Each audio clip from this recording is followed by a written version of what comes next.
Alors là, encore un sujet, c'est l'éolien des mers, les éoliennes offshore. C'est-à-dire qu'on va détruire tous les paysages, on va abîmer bien entendu la flore sous-marine et on va tuer les artisans pêcheurs. Donc, c'est quand même inouï la ténacité du système avec la complicité et même les lobbies écolos. C'est-à-dire que vous allez avoir, ils vont abîmer la flore, les poissons, enfin, il va y avoir des tas de conséquences en termes de dégâts écologiques, déjà en matière sous-marine. Vous allez avoir des pêcheurs, des artisans pêcheurs qui vont devoir aller pêcher bien plus loin, donc leur coût, leur marge va être encore réduit, et donc ils vont crever au profit de qui, de quoi. Il y a quelque chose d'absolument satanique dans tout ça, parce que tu vois que ça... Il y a la laideur déjà, il y a l'attaque du vivant, et les petites boîtes, les petites entreprises vont être coulées. Les petits artisans pêcheurs, vous savez, ceux qui faisaient encore le charme de certaines côtes, des petits ports de pêcheurs, tout ça va disparaître. Et derrière, il y a vraiment une volonté, il y a comme un programme tout azimut pour enlaidir le pays, détruire la petite entreprise, l'initiative privée, décourager les gens qui travaillent, mais surtout. Donc, on donne tout aux assistés, de plus en plus, mais on détruit celui qui bosse. C'est-à-dire, c'est tout l'inverse qu'on est en train de faire. Et vous avez, alors, je regrette, mais là, Pascal Praud, je lui rends hommage pour ça, parce qu'au moins, il est le seul, qu'est-ce que vous voulez, il est le seul à en parler. Personne n'en parle, sur aucun média. Donc c'est là qu'il y a encore une utilité de cette chaîne. Même Pascal Praud, on n'est pas toujours d'accord avec lui, mais il faut reconnaître qu'il soulève certains sujets qui sont quand même utiles, parce que sinon on n'en saurait rien. C'est pour ça que je diffuse des extraits de son émission, parce que c'est la seule émission encore où on trouve des éléments intéressants à contester, et personne n'en parle. Les autres chaînes n'en parlent pas, qu'est-ce que vous voulez? Donc vous aurez beau dire Bolloré aussi, mais enfin quand même... Et c'est quand même important d'évoquer ces questions-là, parce que c'est bientôt... parce que c'est tout, c'est une attaque globale. Et là, toutes nos côtes sont bousillées à cause de ces éoliennes, avec derrière des enjeux financiers, des lobbies, certainement de la corruption, enfin on imagine tout.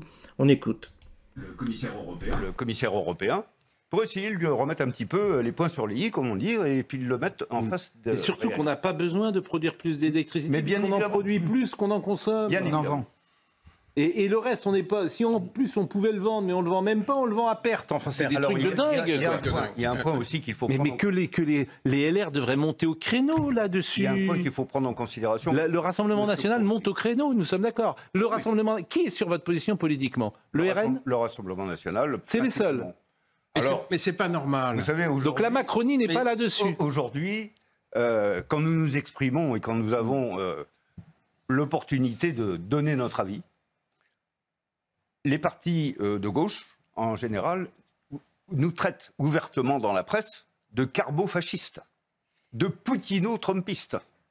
J'ai moi-même personnellement été traité d'hitlérien et de mussolinien par des ONG, uniquement parce qu'on souhaitait négocier avec eux et ouvrir un débat. Et vous ne pouvez pas négocier avec eux, c'est des totalitaires, vous ne pouvez pas. Les 40%. On est devant un mur. Mais vous ne pouvez pas parler avec Sandrine Rousseau. D'ailleurs, je dis à Marine, on écoutera ce qu'elle a dit sur les OQTF hier. Vous voyez bien que vous ne pouvez plus parler avec ces gens-là.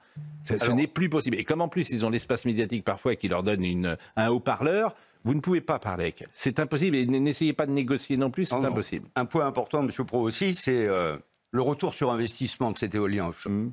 Une éolienne à terre, pour qu'elle puisse être rentable, il faut au moins qu'elle soit exploitée pendant 35 ou 40 ans, qui est sa durée de vie.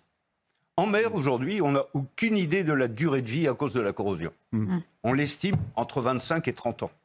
Or, il faut savoir que ces éoliennes offshore coûtent 2 ou 3 fois plus cher qu'une éolienne. Comment allons-nous amortir en 2 fois moins de temps un investissement qui coûte 3 fois plus cher. Non, mais c'est une aberration économique. Je suis d'accord avec vous, et cette parole-là, elle est peu diffusée sur les antennes. Sans compter les paysages qui sont massacrés. Mais Oui, franchement, moi, tous les matins, je suis en colère contre les hommes politiques. Pas les hommes politiques de gauche, d'ailleurs, parce que, voilà, faut rien attendre, sans doute, de Madame Rousseau, c'est une idéologue pure et dure, et puis Madame Tondelier, etc. Mais enfin, que les gens, que les LR entendent ce que vous dites, bien sûr, qu'ils montent au créneau sur ces sujets-là, puisque, je le répète, tous les experts de M. Proglio, on a reçu M. Moreno, c'est pas n'importe qui. Et le rapport de Bernard Accoyer, quand même. Bon, et Accoyer, oui. Voilà, Monsieur Pro, vous savez, c'est pas de faire de la politique, c'est faire de la politique au sens noble que de dire ça, c'est entendre ce que vous dites. Notre mouvement est totalement apolitique. Oui, nous avons invité à bord de nos bateaux des élus, sénateurs, députés de tous bords politiques. Et quand on les voit avant les élections, tout va bien, on va vous aider. Oui, mais ils feront rien. Il y a combien d'éoliennes offshore qui sont prévues ces prochaines années ? Alors là, il faut multiplier par 50 le nombre d'éoliennes offshore. C'est-à-dire mais il faut arrêter ça. Enfin, il faut arrêter ça. C'est criminel. C'est criminel. Qui a décidé ? Mais c'est lancé ça ou pas ? Ah bah oui, c'est dans la PPE 3. C'est criminel. C'est criminel. Mais c'est l'équivalent. C'est criminel. C'est l'équivalent de 143 centrales nucléaires. Non, mais je vous assure. Et ça va coûter combien ? 300 milliards. Bon, bah écoutez. Et encore au babo. Et par décret. Et donc, ça ne sert à rien. Et la mort des pêcheurs. La mort des pêcheurs, ça ne sert à rien. Ça multiplie par 2 la facture d'électricité et personne n'en parle en France. Et les hommes politiques n'en font pas un combat majeur. Non. Sauf le Rassemblement national. Ça devrait être transpartisan. Donc, effectivement, sauf Marine Le Pen. Donc, c'est ennuyeux. Ça fait et après, on plaisir. s'étonne qu'elle soit à 40% et que les autres soient dans les choux. Bon. Ça fait plaisir à Madame Voynet, à Madame Rousseau. Voilà, bah écoutez, belle démonstration, qu'est-ce que vous voulez, les arguments sont tout à fait justes, hein, et on voit bien que là, il va falloir parfois dépasser certains clivages pour défendre des causes de cet ordre-là. Il faut effectivement trouver des moyens de fédérer tous ces gens qui sont prêts à en découdre avec ce système, cet état profond, qui est en train de tout détruire, de tout massacrer. Donc à un moment donné, bah oui, il faut faire des compromis avec des gens qu'on n'aime pas forcément, avec des gens qui sont pas forcément de notre bord, j'en sais rien, mais au moins il y a une caisse de résonance et c'est important d'y participer. Surtout là, les enjeux sont très importants. Maintenant, je dirais que c'est à la population de voir, hein, les gens, tous ces gens qui vivent sur la côte, tout ça, s'ils ont envie de voir leur paysage massacré, c'est un petit peu leur question, ça les concerne. Celui qui investit dans une maison avec vue sur mer et qui va se retrouver avec des éoliennes, j'imagine qu'il ne va pas être satisfait. Donc il faut que ces gens-là se mobilisent aussi, ceux qui sont concernés, enfin on espère. Voilà, je vous souhaite une bonne journée et on se dit à bientôt.